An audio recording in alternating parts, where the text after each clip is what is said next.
Stop talking. Can I have your attention, please? Can I have your attention, please? Thank you.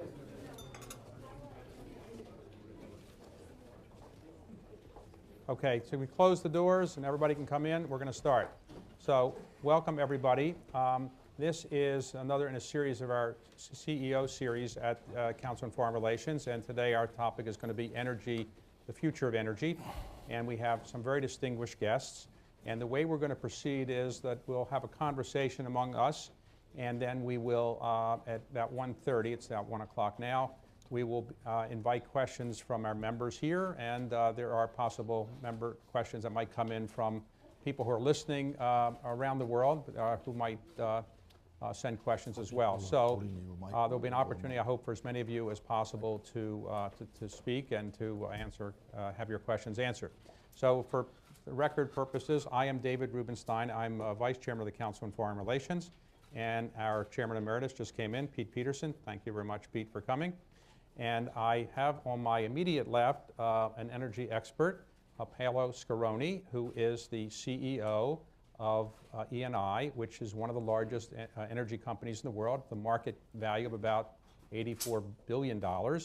And he's been the CEO since 2005 and had a distinguished career in many other businesses as well. This is the fourth company he's been the CEO of. And this is a company which is a global company, though it's obviously based in Italy. To his left is the CEO of Total, Christophe de Margerie, who is, like Paolo, a member of the Council on Foreign Relations Global Board of Advisors. They both are members of that, and we're very pleased that they're doing that. Christophe is the CEO of Total and has been the CEO since 2007, and the Chairman and CEO since 2010. That's a company with a market cap of about $132 billion. And has about 97,000 employees, I believe. And he is obviously running one of the largest energy companies in the world, a so-called super major. To his left is a person who has the affliction of the name, the David Rubenstein Senior Fellow in Energy at the Council. But he's overcome that handicap, and he has become, in the last 7.5 years, an extremely valuable member of the Council on Foreign Relations staff. He is our internal expert on energy, climate change, environment, and has written a number of very good books on the subject, most recently The Power Surge, which I highly recommend to you if you want to know what's going on in the energy world. So if we could get started, the question I'd like to ask all of you is, how frequently do you get asked where are oil prices going? Do you get asked every hour on the hour or every day where are oil prices going? And what do you usually say to people when they ask you where are oil prices going? Well, I am asked every day. I always give an answer, and I always say that I'm always wrong. So don't listen to me. Okay, but just tell us what you might think is a wrong answer. Oil prices are going down. That's my view. Oh, really? Okay. Down meaning, I'm talking about the Brent, in the region of $90. Okay. Per barrel. And Christophe? Well, to avoid to be asked, I answer before being asked. So we say in Total on a regular basis what is our view on the oil and gas price. We always make it part of our presentation. So we have a clean and clear message, which is, by definition, it cannot go for long below 100. So I answer before you ask me. And why, I can explain. And without taking all the geopolitics into account. So more than 100. And in any case, why? Because it's what we need to make sufficient profit to develop sufficient energy for our clients. So no, I always prefer to say that's what we think, and then we can be challenged. I prefer it like this. Okay. But the result is the same. Michael? So I tend to think that it's in the long run somewhere near where it is now, a bit lower, a bit higher. But one of the things that I've been saying to people lately is that there's a real chance of it dipping considerably lower in, let's say, the medium term, 3 to 5 years. Not on a sustained basis because of what Christophe says, you need high prices in the long run to sustain production, but things can get out of whack for a year or two in the meantime. Okay, but let me ask you all this question. It seems as if oil prices have been relatively in a narrow band for the last couple of years of around roughly $100 a barrel, up or down 5 or 10%. And do you think that's because the Saudis are basically manipulating the price, if that's the word, or just controlling the price by determining how much they want to produce, going from 8 million barrels a day to 10 or so million barrels a day? Are they really the control force in keeping energy prices roughly around $100 a barrel? Yes, they have more flexibility than anybody else. They have flexibility around 4 million barrels a day out of 90, more or less. So they can move this number up and down following the market, which they do most of the time. And you agree with that? I mean, first I will disagree with Michael for one reason. You know, you've always been told, you know, the price will go down, and it's just like those being bearish or bullish. They always want they're right, but they are right 5 years too early or 5 years too late. They're wrong, and I've been told now for already more than 5 years that it will be 60. So it's still 110, and exactly 110. And why is it 110? It's because of OPEC, which means only Saudi Arabia today. But today, it's nothing to do with only the market. It's a physical market. Today, Libya has lost more than 1.2 million. Iran is 2 million below. And if Saudi Arabia will not have successfully and brilliantly increasing production to an historical level of 1.3 million barrels per day, today the price will be 200. And that's not me deciding it. I am against it. So I think you have to be very careful in what you say and take everything into account. Okay, so it's not the problem is not only Saudi Arabia, but the problem is not only the American view. And the problem probably of Michael is too much living in America. All right, okay. Well, Michael, so have you considered moving out of America to get Sorry, a better but you perspective? challenge me, I have to answer. Michael, your view is the Saudis have a disproportionate amount of influence, or they don't have as much as they used to have?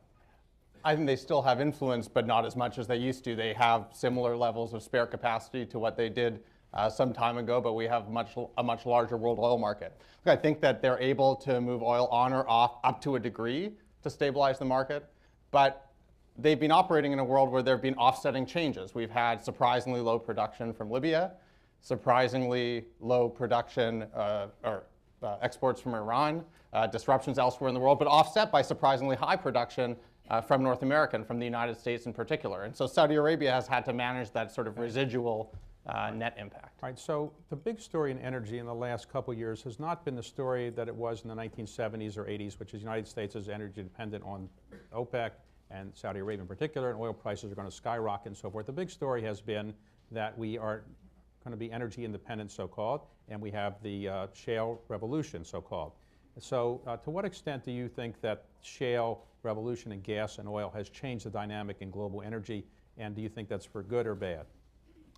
Well, two things are different. Shale gas has created many effects all over the world, but one for me is particularly interesting, that is that while we speak today, gas prices in Europe are 3 times as high as in America, and electricity prices are twice as high as in America, both for consumers and for industry. Which means that for me it's very hard to imagine how Europe can recover and start again a process of reindustrialization with such a differential in the cost of electricity and gas.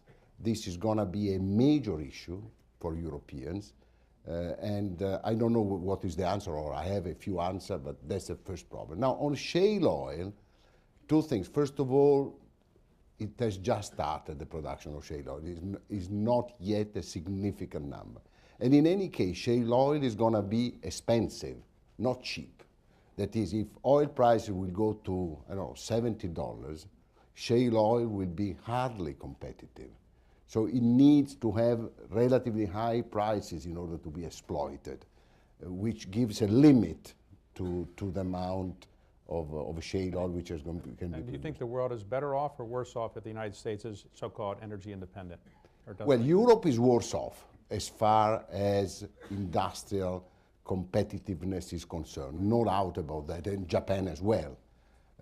Because to have as a competitor in terms of cost, America is very different than having as competitor Qatar or, I don't know, Iran. No? America is already very competitive in terms of labor, in terms of market, in terms of business-friendly environment, etc.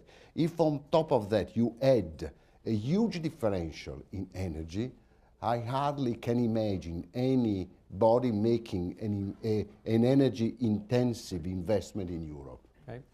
Christophe, in France, there was recently a film on TV that basically talked about the dangers of shale production and that it basically pollutes the water and things like that. Is that the reason why there isn't much shale oil or shale gas production in Europe, or do you think it will happen in the next couple of years? Well, first, I think, if you talk about macroeconomy, who cares about France? No, I'm serious. Well, No, I'm serious. You talk about changing the world and revolution, and we always are mixing and making the problem of, is it a revolution in the US or is it a revolution worldwide? I would say shale oil is not a revolution worldwide. It's a revolution in the US. Are you going to be net exporter? I still don't know, and I would probably think no. And people today are moving from, there was nothing, now there is everything. The proof is the price of oil is still where it is. There is difference between gas, because US is just like a bottle of gas. So until you keep it in the bottle, you control the price. And today the benefit for the states is certainly not to export more than X% of their gas production to keep the price under control. If you keep the price under control, you keep the rent under control. And as Paolo said, it's not only for the benefit of the upstream sector, it's for the benefit of all the industry, especially those being intensive in electricity, which means energy intensive. And today, when you look at the industries, you take the benefit of this low energy, not at the level of upstream, but you keep it at the level of the part which is getting the benefit of cheap energy. And we should relook at this in seeing what is the real impact of cheap energy. Going back to France and to Europe, because France, again, it's not important. The main difference between Europe and the States is first the legal structure. In the US, you have, for those getting the wells in their garden, they get a benefit of it, the famous royalty. So they have a share of the profit. In Europe, you don't have it. So it makes a rig much more sexy in the US than in France or in Italy. That's very important. And second thing, do we have the technology in Europe to develop wells like this and rigs in such a way where you can change every day almost the production in moving rigs from one place to another? When in Europe, it will take years and years. So do we have, first, reserves in Europe? Nobody knows, because we didn't drill, so we don't know what it is. Second, will it be more expensive than in US? Yes. Does it mean that it cannot and shouldn't be? No, that's the opposite. It should be, because it's part also of something which is not only low price, but balance of trade.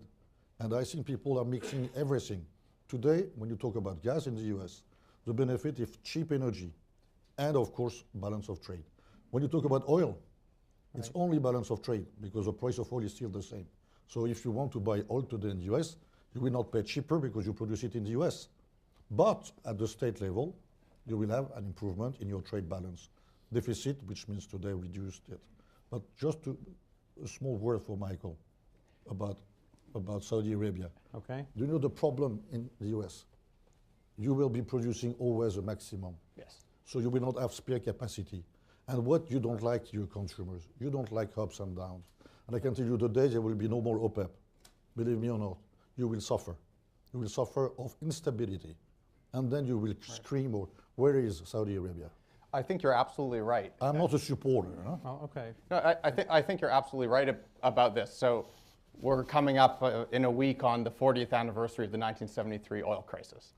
And we tend to remember that as the time when we went from being self-sufficient to importing, and so it's imports that are this big threat. What it really is, at least to me, is the time where we understood that we no longer had that swing capacity to influence the price of oil. In 1967, there was a similar effort out of the Middle East to push up oil prices, and we responded, the Texas Railroad Commission responded by pushing up production to offset it. But by 1972, we were producing full out. And so when we had this crisis in 1973, we no longer controlled the price. The price quadrupled, and then you had these economic consequences. And so we still live in that world today, 4 decades later. That's where the real influence over the global market comes from. It's one of the reasons I don't like the term energy independence, because I still think that we will continue to ask a lot from the rest of the world, including Saudi Arabia, to create stability in markets. But the Saudis seem to feel that politically it's okay to have oil prices at roughly $100 a barrel. If it went to $200 a barrel, they think there might be political consequences to them. So they kind of love it around $100 a barrel. Would you agree with that? They kind of comfortable at $100 a barrel. There's no political problems at that price level? So they kind of keep it there more or less? Okay? Yes. All right. I think everyone With agrees. one thing is, you don't control the world. Yes, they don't No, control I mean, Libya is important because, I mean, we've always been shocked, especially the two of us, because we are operating in Libya. And when they decided not to stop producing, because the exports are stopped, not the production. Production cannot be continuing because, I mean, they don't export. So you cannot store the production. It was done in one single day. One single day, you have 1.4 million barrels missing. And I can tell you, if you don't have the equivalent of Saudi Arabia, you will not make it. It could have been really moving to the sky. Okay. And that's not good for us. So I'm not saying it's good or not good. I'm just trying to say, let's be careful. Let's talk with the Saudis. I do talk with them. It's not 100. They never will tell you 100. They will never tell you 110. And sometimes it's true, as you said, they don't want that the rest of the world will be at stake because of them, because of the image. Right. Even if I do strongly believe that the 100 of today is not anymore a burden for the industry. Now, on another country that's had some challenges, Iran.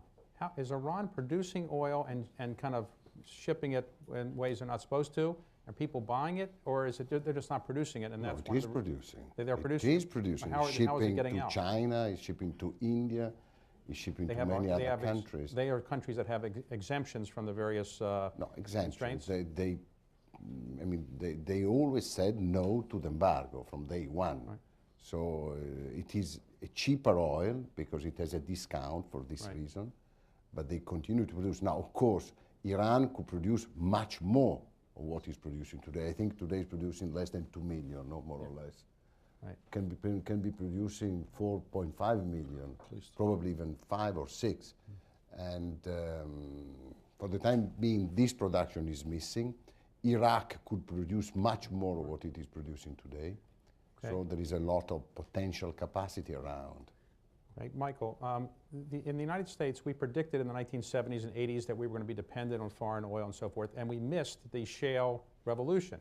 So what are we maybe missing over the next 5 or 10 years? What technology might be there that might make it possible to get even more oil and gas, or is there something coming alongside that's bad for us? What do you think we're missing, or what are you most worried about in terms of changes in the oil market and gas market in the United States?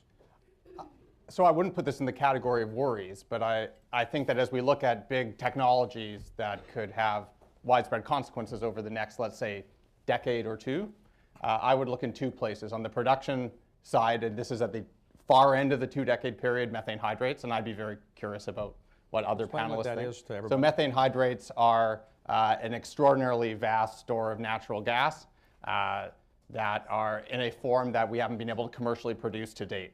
And I tend to think that there are large barriers to producing them, but I recall a conversation I had with a journalist recently who said he got taken out to various places about 10 years or so ago where people wanted him to write a story about shale gas. And he went and talked to all the experts, and they said, this is nonsense, it's not going to amount to anything, and he went and killed the story. And so he now says he's going out and being a little more open to possibilities. The other thing I'd say is on the demand side of the equation. We were talking a bit before about storage, about batteries. And the broader world of vehicle electrification, particularly again on this 10 to 20 year time scale, we're talking about these changes on the supply side, but big changes on the demand side of the equation could really shake things up too.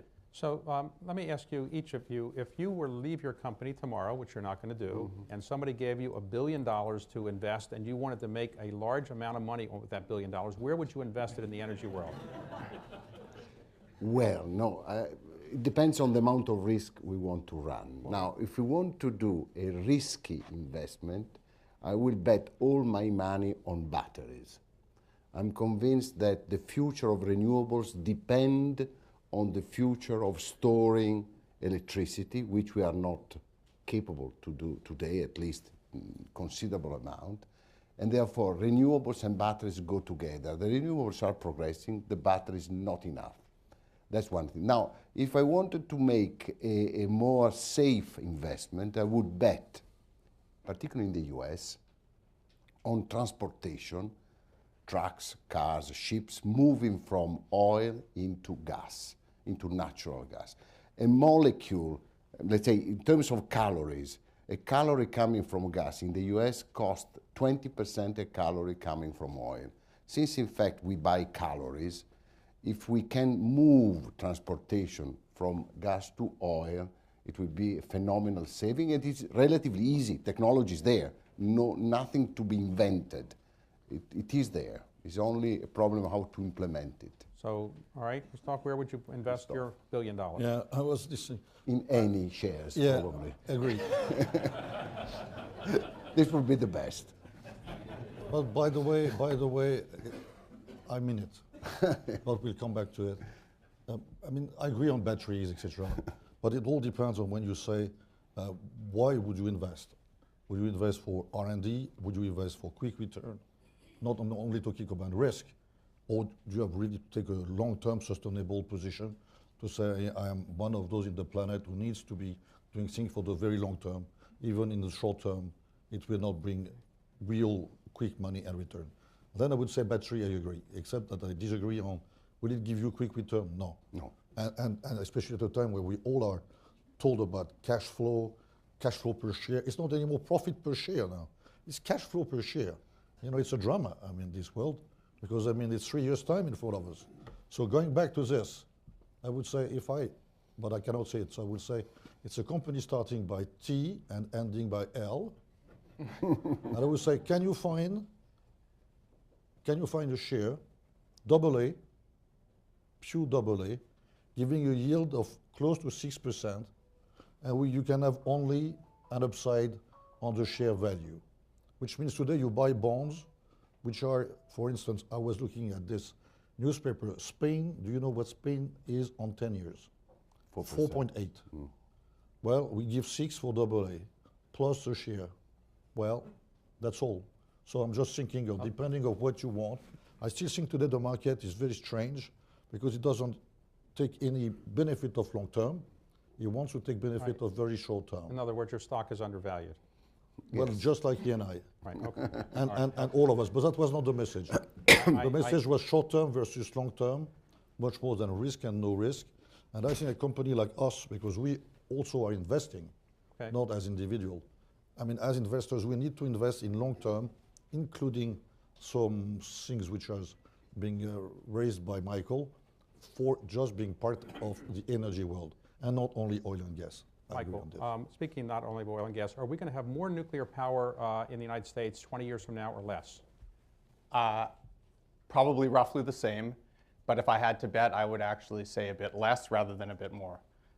Most of these nuclear power plants are going to come up for relicensing over a sustained period of time, and right now they're being challenged by cheap gas for peak power prices and by subsidized wind for making their money at night. So between those, you're seeing some companies find it better to shut down than to pay for safety upgrades. I think the big game changer for nuclear power in the United States could be a strict, broad carbon policy, because the big advantage nuclear power has is zero emissions, and if you made other sources pay for their emissions, nuclear would become considerably more competitive.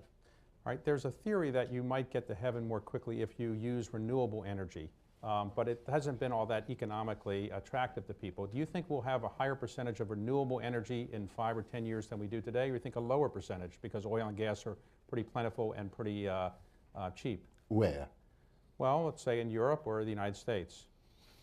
Well, Europe is difficult because we have it's difficult to predict because in fact Europe, which has been pushing very hard, the 20-20-20, all this reduction in CO2 emissions, in fact, is emitting today a lot of CO2 simply because the coal, which used to be burnt in America, is moving into Europe, and all the coal-fired power stations in Europe are running at full capacity. America, which essentially didn't have any law around CO2 reduction, has been reducing CO2 quite dramatically in the last couple of years as a result of replacing coal with gas. So not necessarily what you want to happen, at the end of the day, it happens. In general, I think renewables are going to grow, but very limited, not big numbers. But do you invest in renewables in your company very much? No, we are not, because we personally believe that the kind of renewables which we have today, intermittent, so they give you electricity when they want, not when you need them. This creates a major problem, not a solution. And we need to have batteries. If we don't find a way of storing electricity, then renewables are not a solution. Do you believe global warming is a result of human activity over the last 100 years or so, or do you think it's just unrelated to that? But listen, this is a very complex question. Now, in history, temperature went up many times.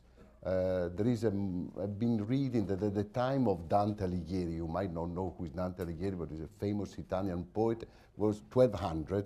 At 4,000 meters in the Alps, there were cows eating grass, which today would be unthinkable.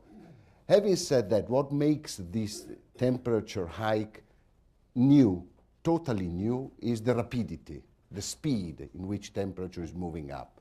So I tend to believe that the global warming is there and is the result of a lot of CO2 emission, mostly from man. Yeah. Okay, Christophe, what about renewables? Do you think renewable is a good thing to do, or Well, unrealistic? First, I will have the same reaction than Paolo. I would say, instead of talking about renewables, can't we talk about global warming or climate change globally, and force our leaders, supposedly leaders, to just start any G20, G8, or whatever with this problem? Because if it is, as we are told, and I strongly believe it's true, we are facing a real problem, for instance, of water getting higher and higher, which means a real concern for a lot of countries and population. Why don't we start with this? We cannot say at the same time that is a priority, because I mean the world is at stake, and it comes second. We talk first about euro, about this, about that. Everything is important, but life comes first.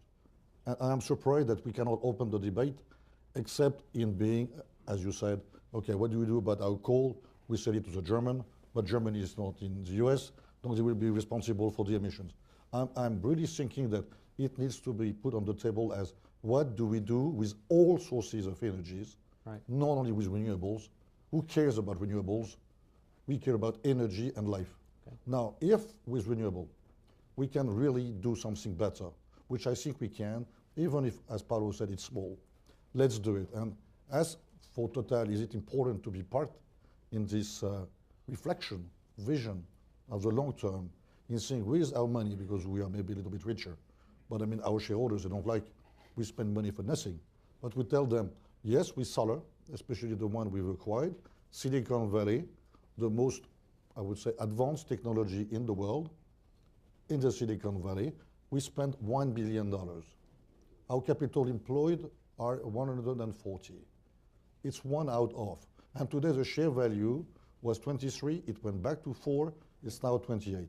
So, I mean, our financiers, they don't care anymore. We have to continue to work on this, even if it's a small part. Now, again, I insist, it's not renewables versus fossils. It's the print of everything on the environment. And if we cannot one day agree on this, we will still be fighting against what is a real subsidy. If you pay different taxes, is it subsidies?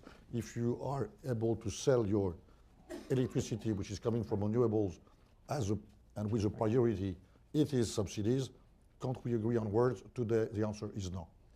Okay. And that is my problem.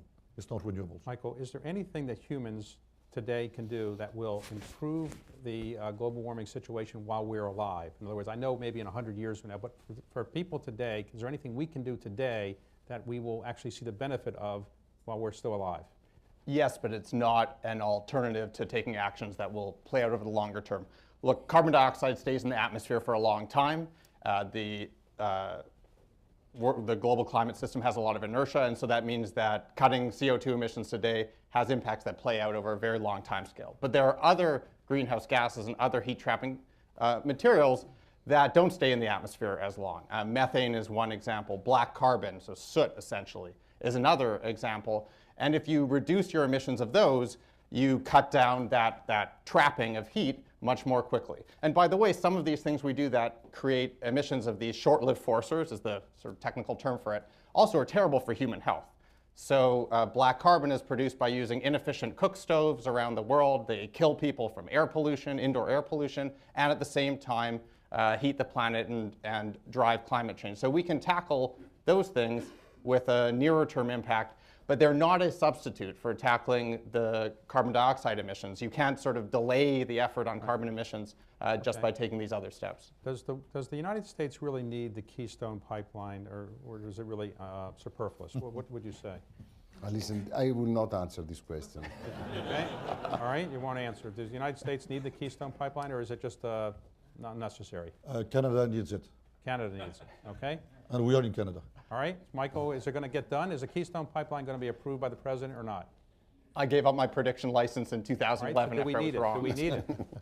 I don't think we need this one particular pipeline. I don't think you should go after climate change by rejecting pipeline after pipeline after pipeline. I think it's an ineffective way of curbing emissions, and it's an expensive way of getting very limited results. So I think one individual pipeline, whether it's for security or climate, is pretty inconsequential, but we're basically having a debate much more broadly. Yes, Christophe.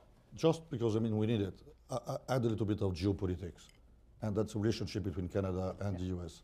Today, in the US, you get the benefit of these huge gas quantities, and you have an eternal market.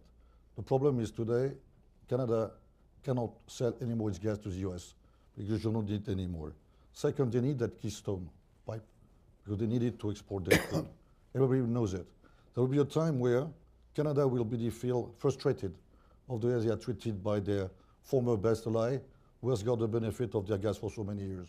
So I'll be the American government. I will take into account the fact that Canada needs it seriously. And that's part of the decision of a country, especially to know how to live with their neighbors. So frankly, and it's not only because we like it, I will think that on the top, Michael said it, the impact on the environment is really nothing. But the impact for Canada is big, and in my opinion, it's worth thinking about it, not only as the green part, but what it is in terms of global politics. For related reasons, would you rather do business in Africa or Russia? Which is easier? But listen, we should look at the profit per barrel per country. Okay. No, that is, the profit per barrel per country is very different. We don't make the same amount of money in each country in which we operate. Okay? And therefore, it depends on the contractual terms, etc. Generally speaking, for us, probably Africa is easier because we know Africa very well. We've been there for many, many years, while our presence in Russia is relatively new. So we are learning. Okay. But you can work everywhere. That's the truth. Christophe, what about Total? Would you rather be in Russia or Africa? Well, same. I mean, first, Africa, if I'm correct, is 53 countries. And between Libya and South Africa, it's still Africa, but it's not Africa. So Russia is Russia from one part to the other. So that's a main difference. I'm sorry to be nasty. Right. No, but that's fine. In Africa, there are many parts in which I would love to invest. And in Russia, we have to invest. Michael, do you think our country's better off for having a Department of Energy? If we didn't have one, would we be better off or worse off? I think the Department of Energy does a lot of important things, but it's mostly a technology development operation. I do think we would, and it does important support for early stage technology development. I do think we would be better off if we rationalized our sort of energy policy and foreign policy. And there's, in some ways, increasing split between how the energy crowd thinks about this intersection and how the foreign policy crowd thinks about it. And we have a lot of duplication there. When you are driving your own car, do you pump your own gas when you're driving? Do you actually go along, and when you go to see what your stations are like, do you go into your own stations and pump the gas? I do all that. Okay. I do they know all who you that. are when you show up, or? Not necessarily. I disguise myself. Okay. And then I particularly look at the men's room to be sure they are in proper conditions. I mean reasonably clean, not perfectly. Reasonably, I cannot go to the ladies' room, but okay. the men's room, All right. I would check. All right. Because this is important. Huh? Christophe, do you pump your own Well, gas I mean, sometimes? just to show that we have a few small differences, I would say first, I mean, I try to hide myself, I cannot. That's true. because in France, wherever I go, big moustache, so I cannot. And Even have you less. always had that mustache, or how long have you had that? Well, no, I did it when I thought that my career would be too slow, and instead of with the moustache, it will work. So Okay. it has been. It's a good investment, but more seriously, going back to, do I go to Total station? Yes. Do I talk with people? Yes. And on purpose, do I visit the toilets? Yes, but I go and visit the women ones for one reason. We always have a problem because we usually have the same numbers of on both sides, and it takes more time for a woman than for a man. So definitely, I'm very serious. I've heard that. I've heard that. You're right. I've heard that. We've yeah. been spending a lot of time to redefine our service station and to make it much more, especially during the summertime, because what's happening today, most of women, they go to the man side, and first, true. it's not good. Second, it's not adopted by law, and I'm not sure I'm happy with it. Okay. Good. The last part is not real. Okay, so we're going to now have some questions. Please, these are all on the record. go to mention. Please stand up, identify yourself, your name, and your organization, and ask a question. Please don't make a statement, just a question, and the most concise question will be, I think, rewarded. So, yes, right here first. Name, identification, concise question. Ralph Bulchins, New York University. I was struck by the fact that China was not mentioned at all, not a single word about China. What is the impact of the second largest economy of the world going to be on the future of energy?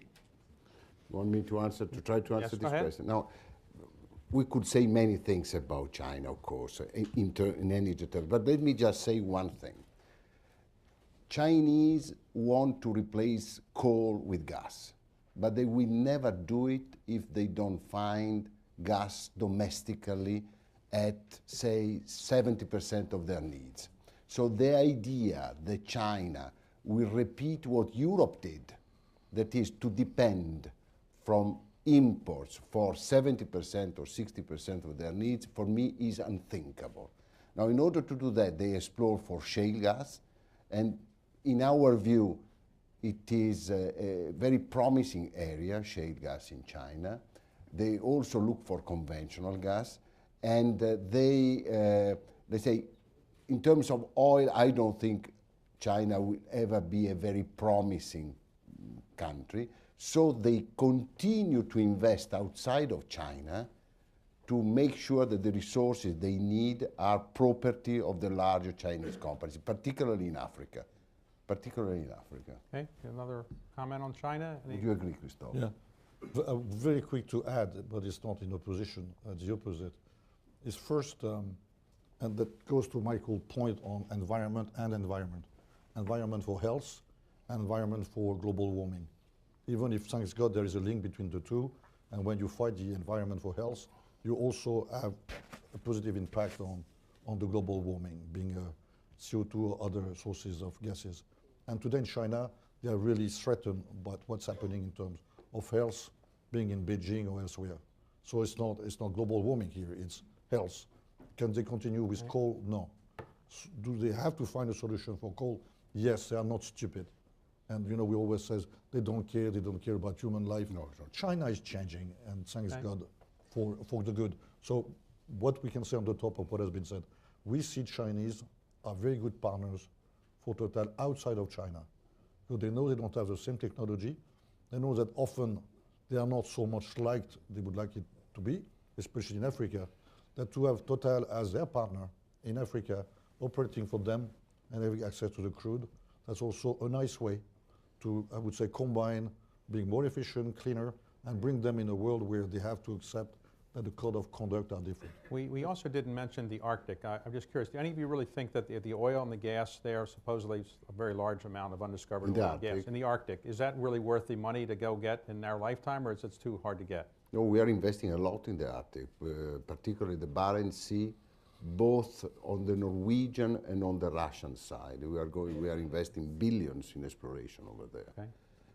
We are investing in Alaska. I mean, we believe that the Arctic is a new frontier for oil and gas. It's going to be relatively expensive oil and gas, nothing cheap over there. But if you think that the oil prices are going to be around $90, $100 is still competitive. Okay, Christophe, are you doing anything in the Arctic? No. Or? Well, I mean, I've been quite vocal on this Yeah, that's true. without willing, but you know, with press, that's the way it happens. I remember. Yeah, and by the way, I still keep my mind Right. like this to say the first company which will have a leak of oil on the bankies, a drop of on the bank, is a dead company.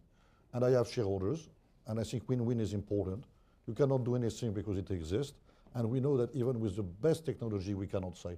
So in total, it's very clear. We are not against the Arctic as such, but we are against certain part of the Arctic where it's always in the ice, and especially then we will drill only for gas and not for oil.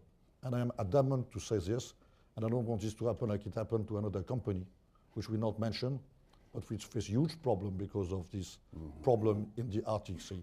So don't say there is no risk, because there are risks. Nothing to do with technology, but risk-reward is important. And again, I insist, especially after Macondo, if people don't understand that any black oil, even 1 barrel black oil on the bankies will kill the company, I'm not ready to have my company killed. That'd be Shell, but okay. Michael? I mean, I think a lot of companies are thinking the way that that Christophe is describing, in particular because they have a host of other opportunities for investment these days. And again, I think you have to differentiate between different parts of the Arctic with different infrastructure, with different experience in handling these. But very quickly to the China question, because China influences the world of energy in a host of different ways. I still think the biggest one is its increasing demand for energy. And we can look at its investments, we can look at its diplomacy, but the reality is that we wouldn't have $100 a barrel of oil today had we not had huge increases in Chinese demand over the last decade. We wouldn't have the same level of emissions had we not had these big increases in demand. And they drive everything from development in oil-rich countries to geopolitics. Okay. Question, yes, right here. Just stand up and identify yourself and your organization, and quick question. My name is Andrew Gunlock, Arnold Ness Bleischroeder. I'd like Mr. Sarkony to go back to his previous thoughts on how Europe and Japan can compete in the reindustrialization with America. It implies in a certain way that you can divorce the international gas price from the international oil price, which it already has done in this country, and I'm just curious how you see that happening, if it can happen. Now, let me speak for a second about Europe. Now, I told you that today the price of gas in Europe is 3 times the price in America. Even if we think that America will become a big exporter of gas, the gas will land in Europe at a price double the price in the US. So say $4 million BTU, landed in Europe 8. So the differential will move from 3 times to 2 times. Is it sustainable? No. In my view, no. Or at least, yes, you can sustain everything, but you are suffering a lot. So what has to be done? First, live in Europe the shale revolution as well as America did. Now, I will not enter into this because Christophe has already said everything. The only thing I would add, I am waiting to see what happens in the UK, which is the only one country that really is going forward on the shale gas. We see what happens there. They are the most pragmatic of all the Europeans. Europeans love to discuss theory.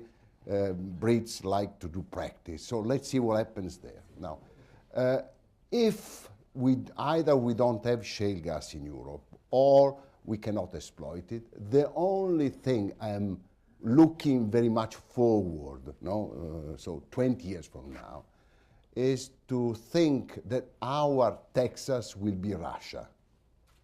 Now, why I'm saying that? Because we have Russia next to us with unlimited resources of gas, unlimited, and they need to have a big customer. We are the big customer for Russian gas. We need to have a big supplier. This is next to us.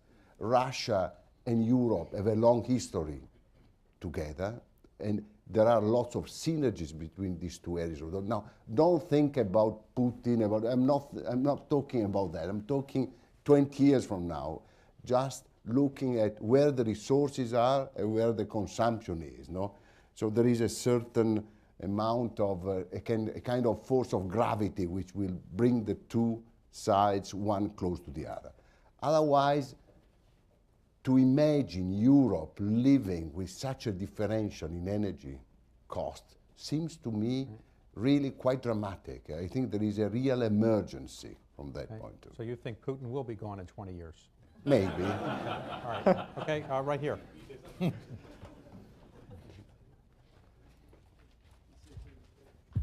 Thank you. Daniel Arbus from Perella Weinberg Partners. I wanted to ask you about oil shale and its potential, which is a different concept from shale oil. Oil shale. Amzo, yeah, I see what it is. So you answer, Christophe. You have Michael, you'll help me because you're good for the. you have an investment Yeah, I in know. oil I shale, know. don't you? We have two, but you're quite good for the energy of the future. So this is an energy of the future.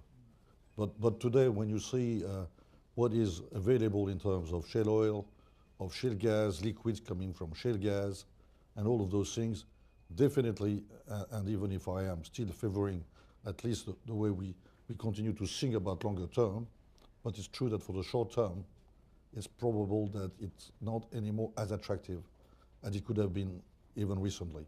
So we'll have to continue to work on this because it's a long-term source of energy. We can do it in an acceptable way.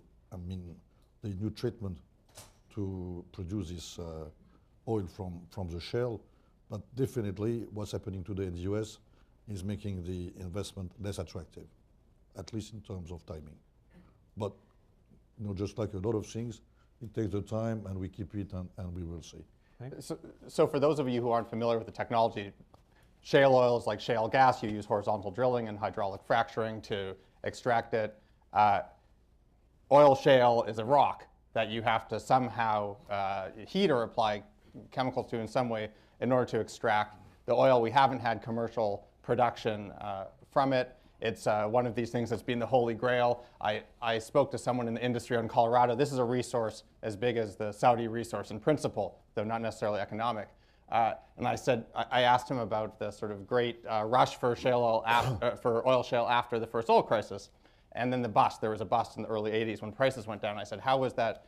How's that?" He said, "Well, this wasn't the first time. This was the third time that we'd had this rush, and it had crashed. And I think it's burned a lot of people. And so now you see very small scale efforts to understand it, and also to figure out environmentally sound ways to extract it, but I think the economics don't push you very far that way right now." Michael, would you be willing to drink the water from a well that was coming from water over an aquifer that had oil shale kind of, or gas shale exploration right below it? In other words, would you be worried about the water that you're going to drinking that was above that technique? Yes. I would be a bit worried about the water in general. I would drink that water. You would drink that water? Sure. And Christophe, you wouldn't? Of course I would. I thought it was the opposite way. You know, I mean, those aquifers are almost next to the surface. The rest we're talking about, I mean, you know, this debate is, I mean, frankly, I know it exists, and I'm ready to answer with technical words and etc. But if the question is just, will you drink the water? The answer is yes. Okay, I thought your answer would be nothing would be better than Perrier anyway, so you just would drink that, right? Perrier is the same with bubbles, and the bubble is gas.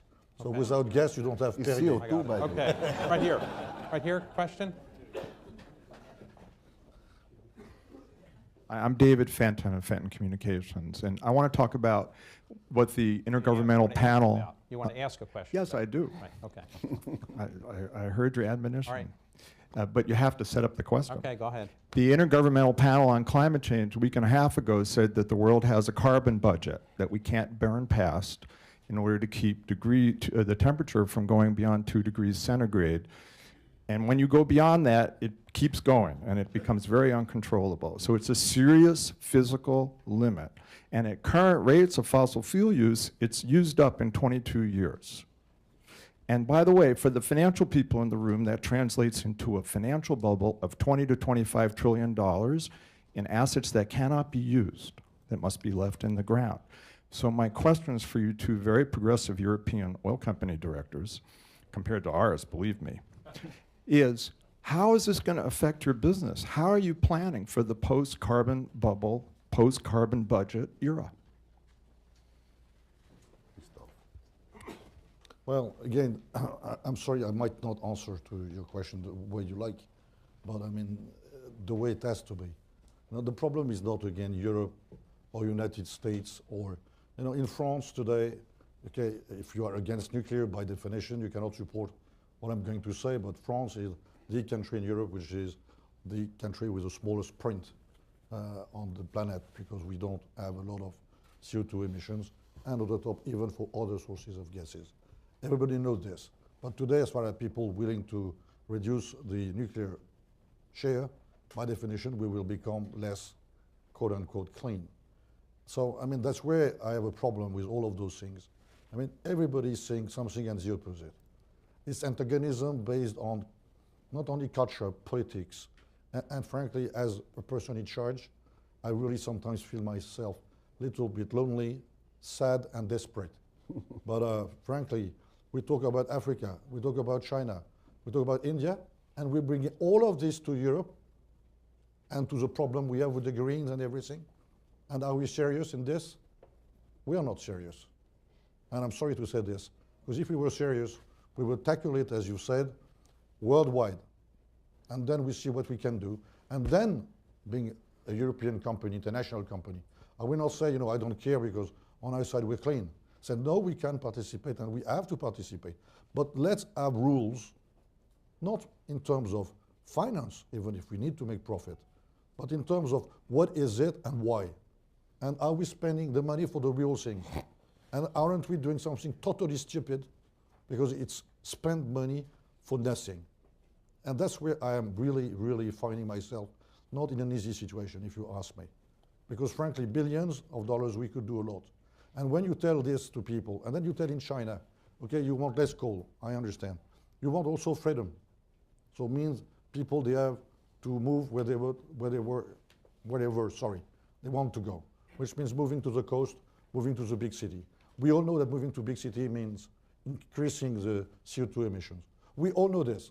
But at the same time, we say, no, they have the right to move. It's, for this, I could give you 200 examples, but then we will all cry on our stupidity. And I'm not saying it's not an important subject, but when are we going to open the subject on something which is just, those are the facts, that is impact, how we control it? Nobody wants to do this. So the blame goes back on Total and ENI. We'll accept it. We will try to do our best to be cleaner and to prove it. But unfortunately, we are too small, even the two of us together, and there is no message. We are too small to have a real impact. We will do our best and prove we can do it, and ugly oil and gas company can be efficient and reduce emission, but at the end it will be a drop of water in a river. And I'm sorry for this. Why don't we take into account the river? Okay, yes, right here.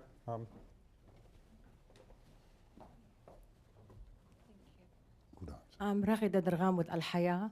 Could you take a look at the landscape, geopolitical landscape that you see in the Middle East, given your disappointment in Libya, your expectations not being met in Libya after intervention, and given that, of course, Russia is winning Syria, and while the United States and Saudi Arabia are really at odds with what's going on, how is that going to translate itself from both your points of view in terms of the landscape of the region, oil, gas included, as well as the geopolitics? Well, maybe I will tell you something about North Africa, maybe, and then maybe you are more expert than me on Syria, because he's in Syria, I'm not. No, while in North Africa, probably we are bigger than you are, no, unfortunately, right now. Well, in any case, in North Africa, well, Algeria, so far so good. Personally, I'm confident that Algeria, that has strong institutions, very strong institutions, by the way, very strong French institutions, and the memory of the civil war 10 years ago, 15 years ago is still present, will go ahead relatively smoothly. So far, we have not lost one barrel of production.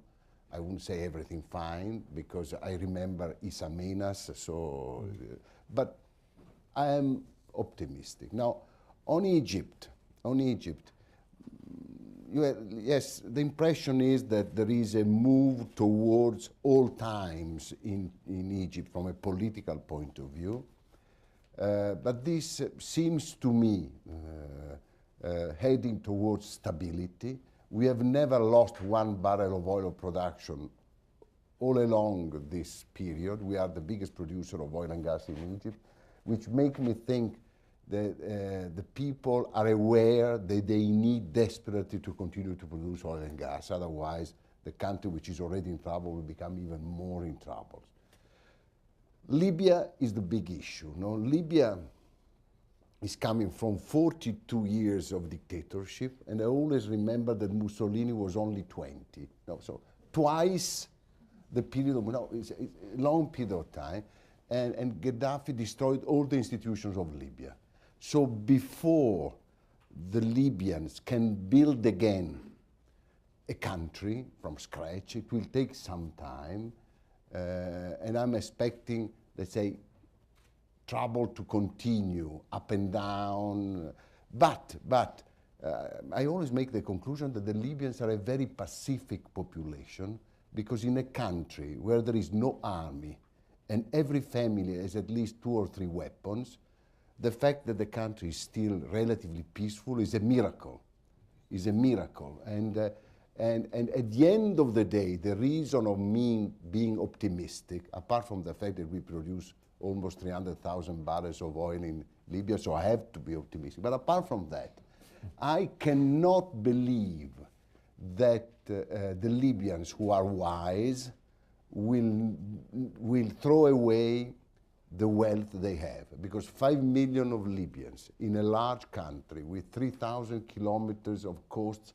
on the Mediterranean and 2 million barrels of oil, they cannot destroy all this. They will find a way. They find a way of exploiting their resources. You know? That's the kind of picture I'm making to myself. You have been in Syria for many years, Christopher. Yeah, I was wondering if I don't pass to Michael, but I think it's more and more difficult in our world to split countries and even regions. So to say you have the problem of Northern Africa, you have the problem of Middle East, you have the problem of United States, Europe. It's all now based on what we call the superpowers wants to do or not to do. And I think again, unfortunately, I mean, what can Libya do at its own level? Almost nothing. Especially with what's happening in Egypt, what's happening elsewhere. So all of this now is becoming more and more not one single element. It will be too easy, but at the same time, to split it, it's also too nice, because it gives a feeling that we can solve those issues one by one. We cannot. We all see today that all the debate is back now on Iran. As it started, that's what is happening back in Iraq in terms of insecurity is linked with Syria. Syria, the problem is not oil and gas. It's a very small country in oil and gas. So if everybody's focused on this, it's not because of this, it's because of first, it's really insane, and by the way, we cannot support what's happening. But now all the problem is, as you said, Russia, China, United States, France, all the UN countries, plus others. And none of them can say it's because of the other. And I know what here is the feeling in the US. We know it. I know what's the feeling in Europe. We know it. I have a feeling which is probably different, which is a feeling of being from inside. At least I can tell you what people from there, which also are important, because that's where they live, think about this. And they think that we have a great responsibility. And it's not Saudi. But as Total and ENI, what do we do? And that's the difference.